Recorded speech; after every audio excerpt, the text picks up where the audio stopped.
Hello dear students, good morning.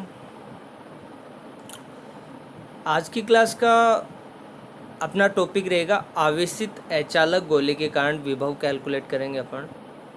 इससे पहले अपन ने प्रीवियस क्लास में विद्युत क्षेत्र तीव्रता और विद्युत विभव के बीच संबंध देखा था, कैसे संबंध निकल के आता है। और उसके बाद अपन ने गोलीय कोष के कारण विद्युत विभव का मान कैलकुलेट किया था और चालक गोले के कारण भी विभव का मान अपन ने डिफाइन किया था कि गोलीय कोष और चालक गोले दोनों की वजह से विद्युत विभव का मान एक ही प्रकार से कैलकुलेट किया जा सकता है। सिमिलरिटीज़ थी गोलीय कोष और चालक गोले में, क्योंकि चालक गोले को दिया गया आवेश क्या था, उस चालक गोले के पृष्ठ पर एक समान रूप से वितरित हो रहा था। तो उस वजह से एक चालक आवेशित चालक गोला भी गोलीय कोष के समान ही व्यवहार कर रहा था। तो मैंने क्या कहा था कि चालक गोले के लिए आपको जब विद्युत विभव ज्ञात करने के लिए पूछा जाए तो आप गोलीय कोष के द्वारा गोलीय कोष के लिए आवेशित गोलीय कोष के लिए निकाला गया व्यंजक ही आपको निकालना है। बस टॉपिक में आपको क्या करना है, जहाँ जहाँ गोलीय कोष शब्द काम में लिया गया है ना, वहाँ पे आवेशित चालक गोला काम में लेना है। इसके अलावा आपको कुछ भी नहीं करना था, सिमिलर व्यंजक निकल के आएगा। अब यहाँ पे बात कर रहा हूँ मैं अचालक गोले की।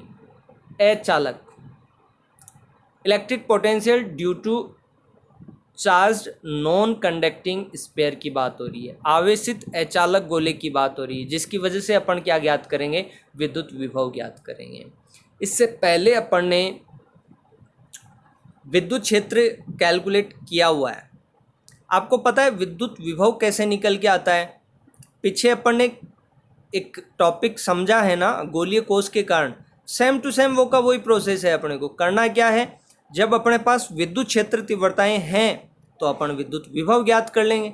करना क्या है, एक समाकलन ही तो करना है। चलो, गोले के बाहर अपन बात करें, गोले के पृष्ठ पर अपन बात करें या फिर अंदर अपन बात करें, तो ये विद्युत क्षेत्र तीव्रताओं के व्यंजक आपके ज्ञात किए हुए हैं अचालक गोले के लिए भी। तो अपन देखो कैसे कर सकते हैं। आपके पास जब बाहर की बात हो रही है तो बाहर तो विद्युत क्षेत्र तीव्रता का व्यंजक क्या था, के क्यू अपॉन में आर स्क्वायर आर कैप, यही था। जब पृष्ठ पे बात हो रही है तो इस आर स्क्वायर की जगह क्या आ गया था, कैपिटल आर स्क्वायर आ गया था। बात खत्म। ये समीकरण आपका, जब बाहर बात कर रहे हैं विद्युत क्षेत्र तीव्रता का व्यंजक समीकरण 1 कह दिया, इसको समीकरण 2 कह दिया।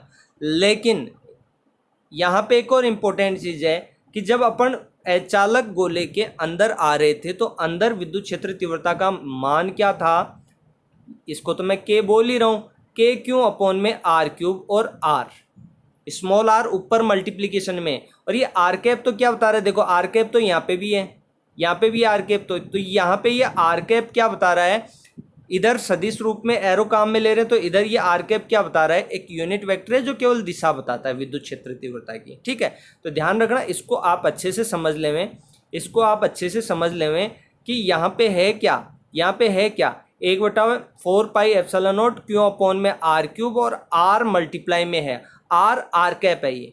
ठीक है, जब बिंदु पी आपका चालक गोले के लिए बात करो चाहे अचालक गोले के लिए बात करो, जब बिंदु P कहाँ स्थित है, आपका अचालक गोले के अंदर स्थित है, तब विद्युत क्षेत्र तीव्रता का व्यंजक ये होता है।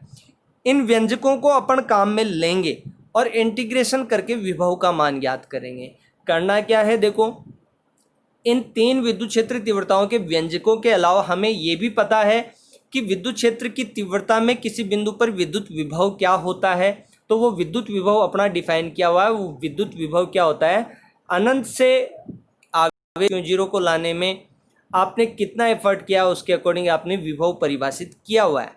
किए गए कार्य और परीक्षण आवेश का अनुपात क्या कहलाता है, अनंत से क्यू जीरो को लाने में किए गए कार्य और परीक्षण आवेश का अनुपात क्या कहलाता है, विद्युत विभव। और उसको शॉर्ट आउट करके विभव का ये रिलेशन निकाला था। आपको कुछ नहीं करना, माइनस इंटीग्रेशन है इनफाइनाइट टू आर ई सदिश डॉट डी आर सदिश। ठीक है, अब ऊपर विद्युत क्षेत्र तीव्रताओं के व्यंजक तीन स्थितियों में अपन ने बात की, तो तीनों ही स्थितियों में विद्युत विभव का भी अपन क्या कर लेंगे, कैलकुलेट कर लेंगे, परिकलन कर लेंगे अपन। चलो, सबसे पहली स्थिति देखो, बिंदु P आपका कहाँ स्थित है, गोले के बाहर स्थित है। ये बिंदु P कहाँ स्थित है, ये बिंदु P कहाँ स्थित है, इस चालक गोले के बाहर स्थित है। और कितनी दूरी पर स्थित है, r दूरी पर स्थित है। इस स्थिति में विद्युत विभव का व्यंजक क्या है अपन को पता है। गोले के केंद्र से r दूरी पर बाहरी चालक गोले के बाहर विद्युत विभव क्या होता है, ये विद्युत विभव का व्यंजक अपन को पता है, अभी बताया मैंने। उसमें आपने विद्युत क्षेत्र तीव्रता की वैल्यू क्या कर दी, पुट कर दी। ये विद्युत क्षेत्र तीव्रता की वैल्यू आपने क्या कर दी, पुट कर दी। 1/4 पाई एप्सिलॉन नॉट क्यों r square r cap dot dr, ये आपने पुट कर दिया। तो यहाँ से होगा क्या, यहाँ से ये तो बाहर आ जाएगा, क्यों अपॉन में 4 पाई माइनस चिन्ह बाहर है ही, क्यों अपॉन में 4 पाई एप्सिलॉन नॉट, ये तो बाहर आ गया। और आपको 1/r स्क्वायर, आप इसको क्या लिख सकते हो, r कैप डॉट dr को, इसको आप dr सदिश को, इसको क्या लिख सकते हो, dr, क्योंकि दोनों एक ही दिशा में, तो थीटा का मान क्या हो जाएगा, 0 डिग्री। तो इसको आपने क्या लिख दिया, r कैप डॉट dr को क्या लिख दिया, dr। वैसे r कैप डॉट dr सदिश का अदिश गुणनफल खुलेगा तो क्या आएगा, dr cos थीटा, लेकिन थीटा का मान 0 डिग्री होने की वजह से क्या हो गया, cos 0 का मान 1, ये dr ही हो गया।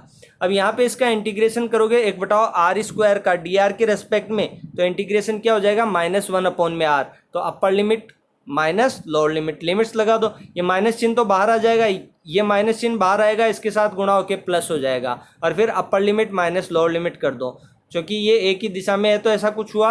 आपका व्यंजक क्या निकल के आ गया, विभव का k क्यों अपॉन में r।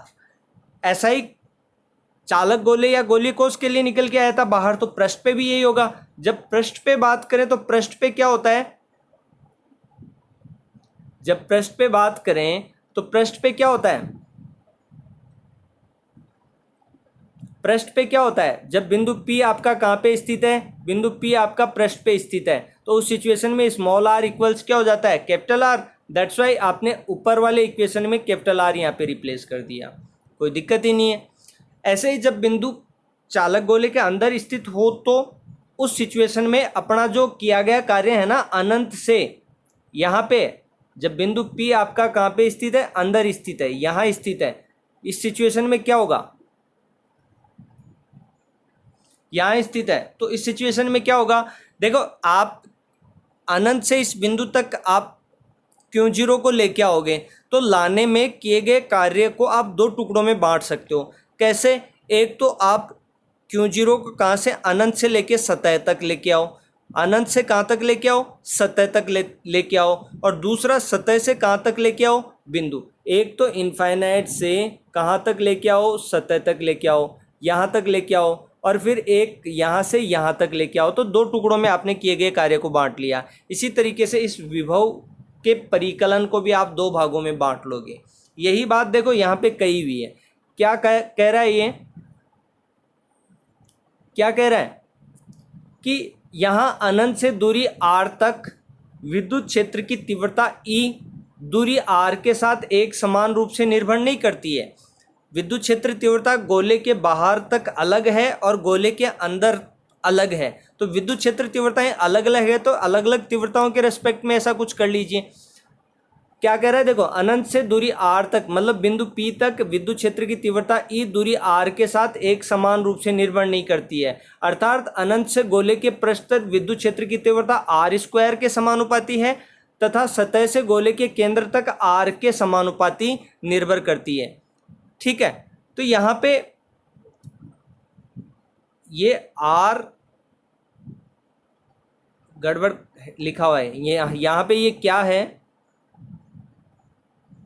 ये r-2 कर लेना भाई, क्योंकि फॉर्मूले के अंदर देखो विद्युत क्षेत्र तीव्रता, इसमें देखो दूरी के वर्ग के क्या है, ये व्युत्क्रमानुपाती है, दूरी के वर्ग के क्या है, व्युत्क्रमानुपाती है। तो इन दैट केस यहाँ पे क्या लिख दिया, दूरी के वर्ग के समानुपाती लिख दिया।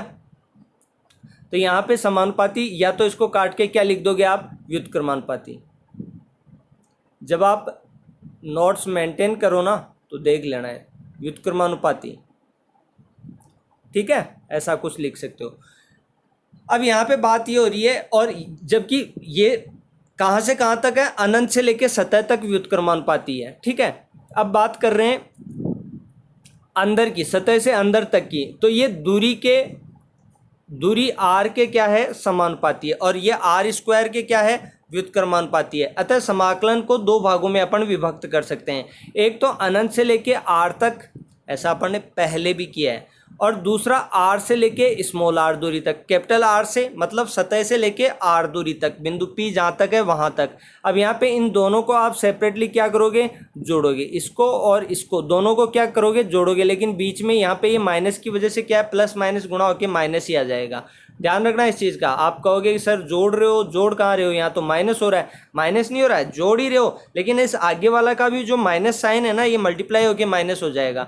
आई होप आप लोगों को समझ में आ गया होगा। इसके बाद क्या करना है कि इतना तो आपका कैलकुलेट किया हुआ, तो इसका तो डायरेक्ट आपने क्या कर दिया, मान रख दिया। और इस आगे वाली चालक गोले के अंदर जो विद्युत क्षेत्र है, तीव्रता है, इसका मान आपने यहाँ रख दिया है। ठीक है, तो इसको कैलकुलेट कर लो, कुछ भी नहीं करना है।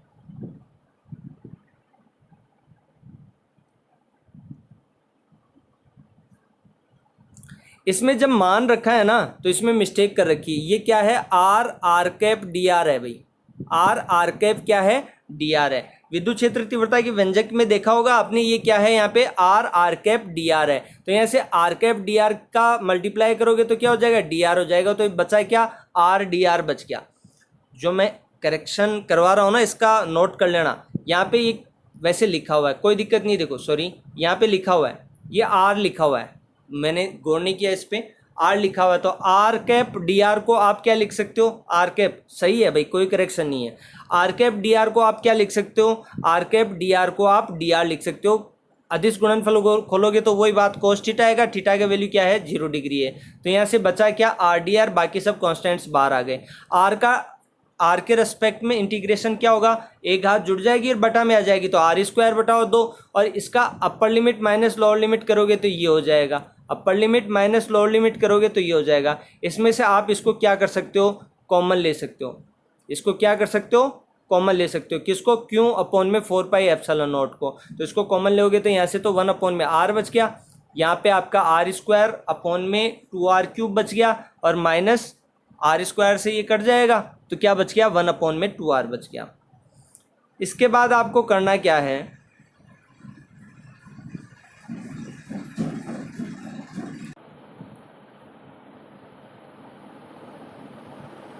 फिर देखो क्या करना है, इसका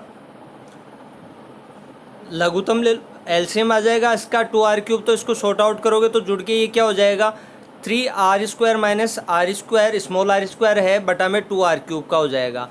दूसरा एक और चीज़, ऊपर इक्वेशन 7 में यदि अपन रखना चाहें केंद्र पर बिंदु P को, यदि बिंदु P को आप कहाँ पे लेना चाहो, केंद्र पे लेना चाहो, तो उस सिचुएशन में क्या हो जाएगा, r = 0 हो जाएगा। तो यहाँ पे क्या निकल के आ जाएगा, k, क्यों 1 अपॉन में 4 पाई एप्सिलॉन नॉट को मैं k कह सकता हूँ, स्थिर विद्युत बल नियतांक। ठीक है, k क्यों, 3/2 r है ही, तो 3/2 को आप क्या लिख सकते हो, 1.5। 3/2 को आप क्या लिख सकते हो, 1.5। तो केंद्र पर विभव का मान क्या होगा, 1.5 k क्यों अपॉन में कैपिटल R, ये केंद्र पर विभव होगा। और यदि 1.5 नहीं लिखता हूँ मैं, 3/2 लिखता हूँ, तो 3/2 को क्या 2 मल्टीप्लाई हो जाएगा, तो क्या हो जाएगा, 3 क्यूब बटा में 8 पाई एप्सिलॉन नॉट r। बात समझ में आ गई, ऐसा कुछ है। अब इसको ग्राफिकली और देख लीजिए, ग्राफ के रूप में बड़ा इंपॉर्टेंट होता है। 2 नंबर का क्वेश्चन यहाँ से बना देते हैं, ग्राफ का केवल। यहाँ पे देखो r का वैल्यू एक्स एक्सिस पे ले रहे हैं, r का वैल्यू एक्स एक्सिस पे बढ़ रहा है। r का वैल्यू कहाँ बढ़ रहा है, एक्स एक्सिस पे बढ़ रहा है। इसको थोड़ा सा जूम कर लेते हैं ताकि समझने में आसानी हो।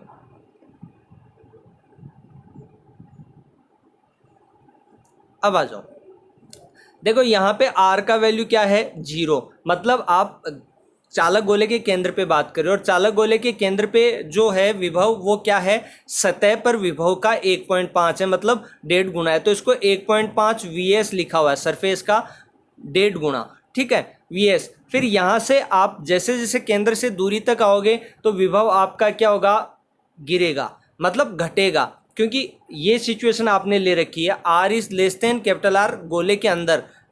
विभव के लिए आप बात कर रहे हो, दूरी कहाँ है, दूरी कहाँ है, नीचे है। स्मॉल r कहाँ है, नीचे है, जब आप अंदर की बात कर रहे हो। और कैपिटल R पे बात कर रहे हो तो ये एक फिक्स वैल्यू होगी। V सतह पे आपका क्या होता है, क्यों 4 पाई एप्सिलॉन नॉट r, और इसका एक आपने 1.5 गुना कहाँ बताया, सतह पे। और इसके बाद बाहर की आप बात करते हो तो क्या निकल के आता है, के क्यू अपॉन में आर निकल के आता है। तो एक ग्राफ इस तरीके से आएगा, जब आर ग्रेटर देन क्या हो, कैपिटल आर, जब बिंदु पी चालक गोले के कहाँ स्थित हो, बाहर स्थित हो। ग्राफ इंपोर्टेंस है, निर्भरता ग्राफ, विद्युत विभव के विद्युत क्षेत्र तीव्रताओं के दूरी आर के साथ निर्भरता ग्राफ है ना, बहुत इंपॉर्टेंट है। इनको अच्छे से समझ के याद करना जरूरी है भैया, ठीक है। अब आगे बढ़ते हैं, एक छोटा टॉपिक और डिस्कस करूंगा। देखो यहाँ पे वही बात जो ग्राफ के अंदर है वो समझाई हुई है। क्या समझाई हुई है कि एक आवेशित गोलीय अचालक के केंद्र पर जो विभव होगा वो पृष्ठ की तुलना में विभव का 1.5 गुना होता है। स्पष्ट है कि आवेशित गोलीय अचालक के में केंद्र से सतह तक विभव r² की विशिष्ट निर्भरता से घटता है। तत्पश्चात r-1 के नियम से कम होकर अनंत पर क्या हो जाता है, शून्य हो जाता है, जो कि ऊपर अपन ने डायग्राम में शो कर रखा है। उसका ग्राफ का ही एक्सप्लेनेशन है। अब आवेशों के निकाय की स्थितिज ऊर्जा की बात करते हैं। अब देखो, आवेशों का निकाय अपन बनाएंगे, बिंदुवत आवेश लेंगे। यदि 2 आवेशों का निकाय है, 3 आवेशों का निकाय है, 4 आवेशों का निकाय है, कितने भी आवेशों का निकाय है, ऐसे निकाय की स्थितिज ऊर्जा कितनी होगी, पोटेंशियल एनर्जी कितनी होगी, वो क्या होती है, वो अपन कैसे कैलकुलेट करेंगे, 2 लाइन में आपको यहाँ पे मैं समझा देता हूँ। देखो, जैसे एक आवेश का निकाय तो क्या बनाना, यदि अच्छा, इसमें एक और चीज़ होती है कि आप बाह्य क्षेत्र पहले से उपस्थित मान रहे हो या नहीं मान रहे हो। यदि आप बाह्य क्षेत्र उपस्थित नहीं मान रहे हो, बाह्य क्षेत्र की अनुपस्थिति में बात कर रहे हो, तो आप देखो, चाहे कितने भी आवेशों का निकाय बनाओ, आपको क्या करना पड़ेगा, वो निकाय बनाने के लिए कार्य करना पड़ेगा, और वो किया गया कार्य ही आवेशों के निकाय में स्थितिज ऊर्जा के रूप में संचित होगा। सिंपल से 2 लाइनों में मैं आपको कंसेप्ट बताने की कोशिश कर रहा हूँ कि आपको कोई भी निकाय बनाना है, तो निकाय को बनाने के लिए आपको क्या करना पड़ेगा, कार्य करना पड़ेगा, और वो किया गया कार्य ही काय के रूप में संचित होता है, उस निकाय की स्थितिज ऊर्जा के रूप में संचित होता है। अब चाहे आप 2 आवेशों का निकाय बनाओ, चाहे n आवेशों का निकाय बनाओ, इससे क्या फर्क पड़ता है, आपको निकाय बनाने के लिए क्या करना पड़ेगा, कार्य करना पड़ेगा, और वो कार्य ही निकाय की स्थितिज ऊर्जा के रूप में संचित होगा। अब यहाँ पे आवेशों के निकाय की बात कर रहे हैं अपन। चलो देखो, फंडामेंटली वर्ड्स में अपन कैसे बिंदु आवेशों के किसी निकाय की विद्युत स्थितिज ऊर्जा क्या होगी, उस कार्य के तुल्य होती है जो उन आवेशों को, अब निकाय बनाने के लिए आवेशों को कहाँ, क्योंकि अनंत पे स्थितिज ऊर्जा अपन क्या लेते हैं, 0। ये जब विद्युत विभव को परिभाषित किया था तभी देखा था अपन ने, जो उन आवेशों को अनंत दूरी से उनकी स्थितियों तक लाकर आवेशों के उस निकाय का निर्माण करने में किया जाता है। आपने आवेशों का निकाय बनाना है, ठीक है, किसी विशेष स्थितियों पे लाके आवेशों को क्या करना है, आपको स्थिर करना है, लाके रखना है। तो कहाँ से लाके रखोगे, एक आदर्श स्थिति अपन अनंत मानते हैं, तो अनंत से उन आवेशों को लाके उनकी विशेष स्थितियों पर जब आप रखोगे तो आपको कार्य करना पड़ेगा, और उस कार्य का ही रूप क्या है, उस निकाय की स्थितिज ऊर्जा के रूप में संचित होता है। चलो, अब एक सिंपल सा, एक ज़्यादा उसको ब्रॉडली डिस्कस नहीं करके एक सिंपल सा कंसेप्चुअली इस बात को समझने की कोशिश करते हैं कि निकालते कैसे हैं। यदि बाह्य क्षेत्र अनुपस्थित है, बाह्य क्षेत्र अनुपस्थित है, यदि बाह्य क्षेत्र क्या है, अनुपस्थित है, ये एक शर्त है, पहले से कोई इलेक्ट्रिक फील्ड नहीं है, बाह्य क्षेत्र अनुपस्थित का मतलब पहले से कोई विद्युत क्षेत्र नहीं है यहाँ पे, तो उस केस में आप क्या करो, 2 बिंदु आवेशों के निकाय की विद्युत स्थितिज ऊर्जा आपको ज्ञात करनी है। और इसके लिए आपको करना क्या है कि देखो, 2 बिंदु आवेशों का निकाय बनाना है, एक बिंदु आवेश Q1 है और एक बिंदु आवेश क्या है, Q2 है, और मान लो कि इनको बिंदु A, क्रम से बिंदु A और B पर लाकर स्थिर करना है आपको, ठीक है। Q1 आवेश को A1 बिंदु पे लाके रखना है, Q1 आवेश को बिंदु A पर लाकर रखना है, Q2 आवेश को बिंदु B पर लाकर रखना है, लाके रखना है। बिंदु A व B के बीच की दूरी R है, कोई प्रॉब्लम नहीं है। लेकिन चलो, निकाय बनाने की लाके रखा नहीं है, केवल डायग्राम में शो हो रहा है कि हाँ भाई लाके रख दिया, लेकिन ऐसा है नहीं। 2 बिंदु है अपने पास, एक बिंदु A है, एक बिंदु B है। A बिंदु पे आपको Q1 आवेश को अनंत से लाके रखना है और Q2 आवेश को बी बिंदु पे ला के रखना है, और दोनों बिंदुओं के बीच में ए और बी के बीच में दूरी क्या है, आर है। देखो मैं क्या कह रहा हूं, पहले आप Q1 आवेश को ले आओ, Q2 आवेश की बाद की बात है। Q1 आवेश को आप बिंदु ए पर लाके रखोगे ना अनंत से, तो आपके द्वारा किए गए कार्य का मान 0 होगा। क्यों होगा? क्योंकि पहले से यहां पे कोई विद्युत क्षेत्र उपस्थित नहीं है। लेकिन यदि आप Q2 आवेश को बिंदु बी पर लाके रखोगे तो भैया सतर्क हो जाइए, यहाँ गड़बड़ है काम। यहाँ Q1 आवेश बिंदु ए पर आपने लाके पहले से रख दिया, और इस Q1 आवेश की वजह से इसके चारों ओर विद्युत क्षेत्र भी होगा और विभव क्षेत्र मतलब विद्युत विभव भी होगा। तो Q1 आवेश की वजह से बिंदु बी पर जो विभव होगा ना, उस विभव के विरुद्ध आपको क्या करना पड़ेगा, कार्य करना पड़ेगा। Q2 को अनंत से बिंदु बी पर लाकर रखने के लिए कार्य करना पड़ेगा।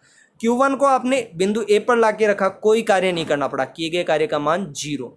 क्यों? क्योंकि बाह्य विभव क्षेत्र, बाह्य विद्युत क्षेत्र अनुपस्थित है। लेकिन जब आप Q2 को लाके रख रहे हो ना बिंदु बी पर, तो आपको Q1 के खिलाफ लड़ना पड़ेगा। Q1 आ गया बिंदु ए पर, तो अपना विद्युत क्षेत्र अपने चारों ओर स्थापित कर लिया। बिंदु बी पर जो विभव होगा Q1 की वजह से, उस विभव के विरुद्ध आपको कार्य करना पड़ेगा। ऐसी चीज है। किया गया कार्य कैलकुलेट करते हैं। देखो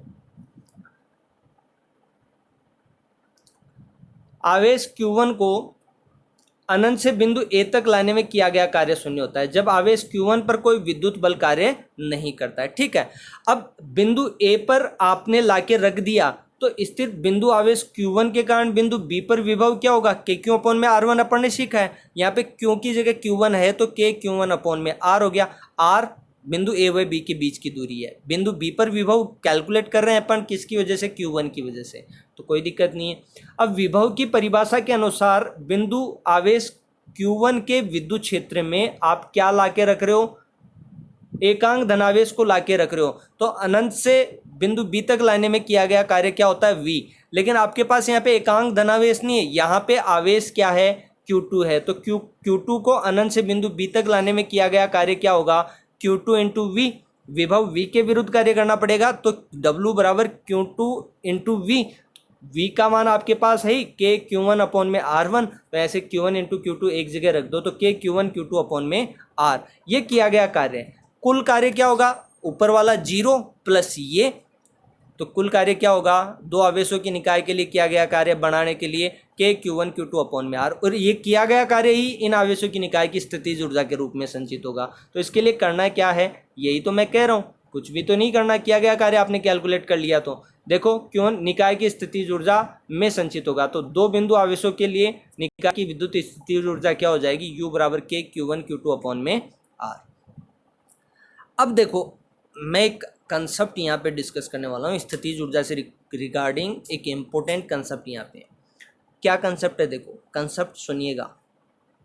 यदि इन दोनों आवेशों की प्रकृति समान हो, यदि आवेश Q1 और Q2 की प्रकृति समान है, Q1 भी धनात्मक है, Q2 भी धनात्मक है, या फिर Q1 भी ऋणात्मक है और Q2 भी ऋणात्मक है, तो दोनों प्लस प्लस है तो गुणा होगा तो प्लस U प्लस ही आएगा, और दोनों यदि माइनस माइनस है तो भी U प्लस ही आएगा, धनात्मक ही आएगा।